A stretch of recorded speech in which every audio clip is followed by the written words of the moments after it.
and I was living at escort girl's house. I was blowing glass.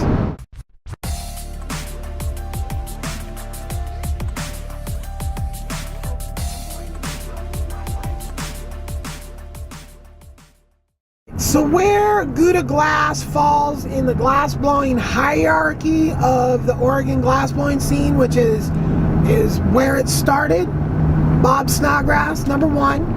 Then he taught the first generation. Okay, then that first generation taught the second generation. That second generation taught the third generation. That third generation taught me. So I'm 4 removed from Snodgrass, okay? And I had already had my shit down tight in 96, okay? I was blowing sick shit in 96. Although, to be honest with you, there was a lot of people that were blowing a lot sicker glass than me, that were just super enveloped in the art. Like, I would do art for fun, but I would do production to pay the bills. I mean, these fuckers, I mean, they were so stuck in the art that they would just poor as fuck, just suffering and shit. And it's like, fuck. And now there's no money in it. Now it's a $10 an hour job, if you're lucky, if you're working your ass off and you have a good distributor. So, like everything that used to be a good job, it isn't anymore. Being a glass blower back then was definitely, you know, a little local celebrity action glass blower. You know, everybody, oh, I got a good glass pipe. You know, and I blew some crazy sick stuff that apparently lasts in collections to this day. I've heard double percolating nug jar bubbler. It was like that big. I built a couple of these things. Steamroller bubblers. That was my invention. I believe that I was the first person to make a steamroller bubbler that was actually a good design. And you know, everybody has their little things they did. My Astros, those were totally unique, originals. The big thing that I learned was they were called droopers. So you'd get this huge gather on the end, and then you just stop, and the whole thing would go down. And they were kind of cool because you push the bowl down below where the mouth stem came out. It had like a natural little ash trap there, which was nice. And yeah, so I got out of the house there, or out of the loft where George's loft. I think that whole thing just like collapsed or something. I don't really remember. I moved out, and at the time I had this buddy that I had been selling weed to for quite a while, that I had met through that Chris guy. And the Chris guy, another guy I met through Gabe. So I meet Chris through Gabe, and then I meet, what was this guy's? Ted the jeweler. And he had skills. I mean, this guy was doing platinum casting, and he did all his lost wax molds, and yeah, I mean, he was the real deal. Well, he had a office in the same building as the Greek Cuisina. So the Greek Cuisina was this Greek restaurant that was super horrible food. They would like water down the hummus. It was just fucking disgusting. And so this guy spent all this fucking money on this building, and this Greek guy, and he got fucked with a lot. He would try to build shit out, and he was like that he wasn't supposed to, and so he was always having problems with the city. And so anyway, upstairs he had, you know, so he had like a down in the basement was his like the kitchens. And then the first floor was like a restaurant, a deli. And then up on the next floor was a club, bar, an extended restaurant too.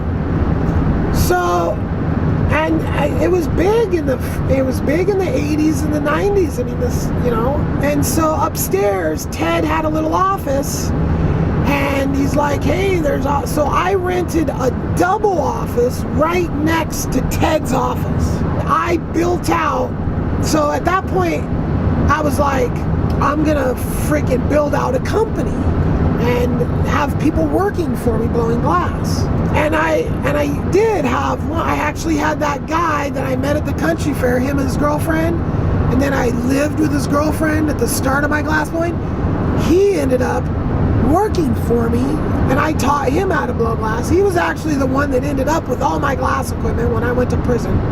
I've seen him since, and you know, he never offered to give it back. He never offered to pay for it, you know. It's like the weird thing about prisons, like, oh, you go to prison for weed, which is something we all smoke and we all bought from you, but now we all get to keep the shit that we had of yours when you go. And it's not just me. I mean, that story is just fucking told time and time again by every single person in fucking prison. Like, people think they get to keep your shit for free because you go to jail for drugs or whatever. Oh, if you go rape somebody's fucking mom and they take your shit, that's understandable. But because somebody goes to prison and you owe them money when they go to prison, that, oh, you went to prison now, I don't owe you money anymore. I ran into that fucking, so many people owed me money.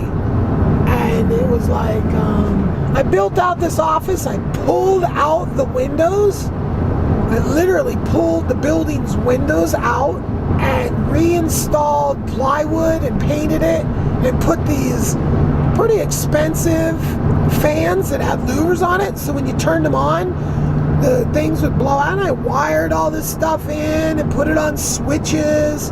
Didn't get permits or anything like that, but I most definitely did it quality. So I built out all these stations, and I just had my shop there. So I went from living escort lady girl to, I think I moved in with Gail. So I got back from on the run, and I was in the 1201 club, and I was in there eating, and I was living at escort girl's house. I was blowing glass, and I think I was doing good. You know, I was taking cabs and stuff, and the glass blowing was good. So I was partnered up with Elmer at that time. So, like, my van motor blew up again, or something happened with my van. But the van motor blew up. I think it was a transmission in Utah, and then it was a motor in, I don't know. It was a Chevy. I think it was the first and last Chevy I'll ever own. Because the motor, I think, blew up twice or some shit. I don't know. I can't really remember. But escort lady paid for the van's motor to get fixed, and then she had the van for a period of time, use of the van for the payment, right? And so then when her whole situation was falling apart, like, basically a landlord came over freaking out, and, like, I mean, literally, she would have people coming and going all night long, and landlords live right across the street. And I would find fucking drug bags. And this is a nice neighborhood. You know, I'm all for people doing what they want to do, but there's a place for everything. And that's the problem with the drug wars. We don't have neighborhoods that are, you know, cool to party in and cool to do whatever. You just, you know, there's no kids around. You know, this is the problem. So I think the landlords came over there like, who are you? You're not on a lease or some shit. They came in her house without a written notice. And, well, that was a mistake, because she had a lawyer all the time, because she was an escort, and anytime there was any problems, she had a lawyer already ready to go.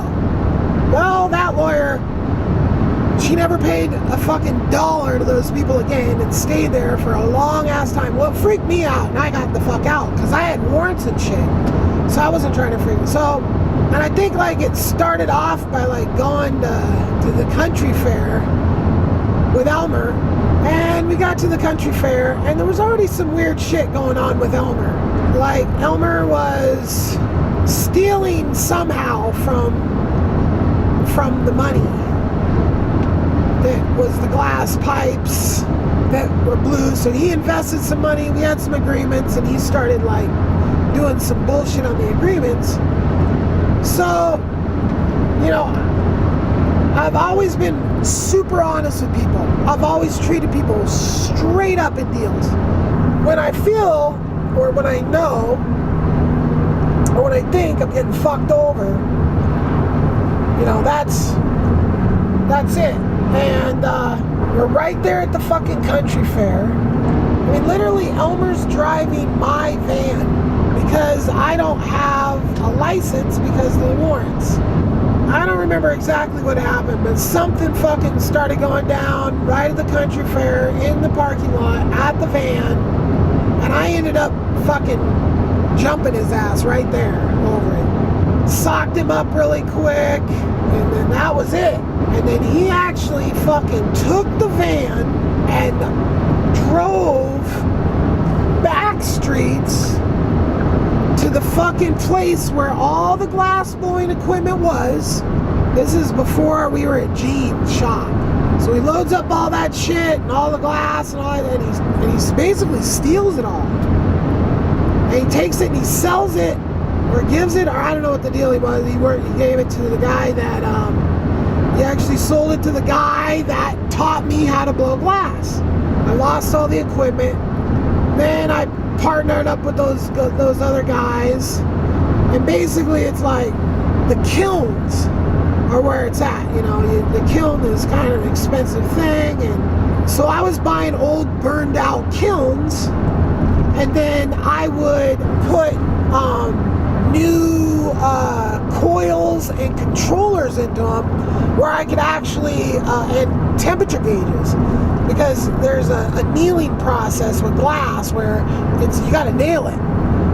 You go too high and your glass melts. You go too low and it's not annealed and it'll crack super easy.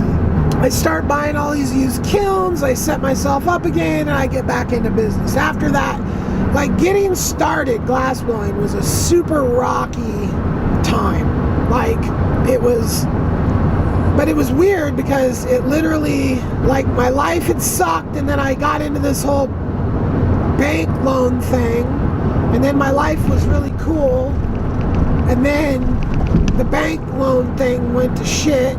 And like I went on the run, and then like I found glass, and just bam, just transitioned right into glass. And I was in glass for a while, and then glass helped me transition into the next phase, and that was basically because of the connection with George, because I stayed friends with George. Another friend that I hooked up around that time, a guy from junior high school again, was this guy, Dustin. Now, Dustin was dating like the hottest fucking chick ever.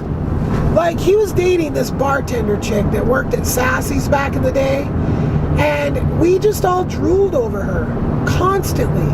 She was just fucking cool, gorgeous, in great shape. I mean, like, she was all that.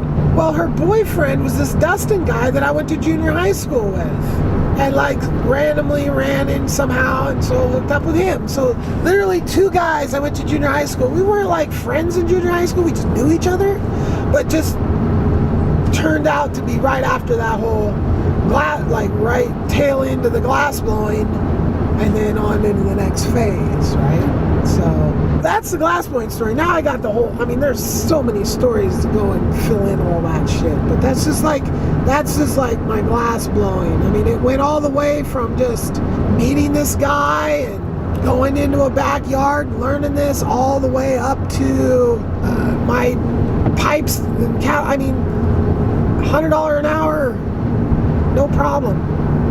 Just show up to work and, a couple $1,000 a week, and a nice little, without working too hard. And, yeah, life was good.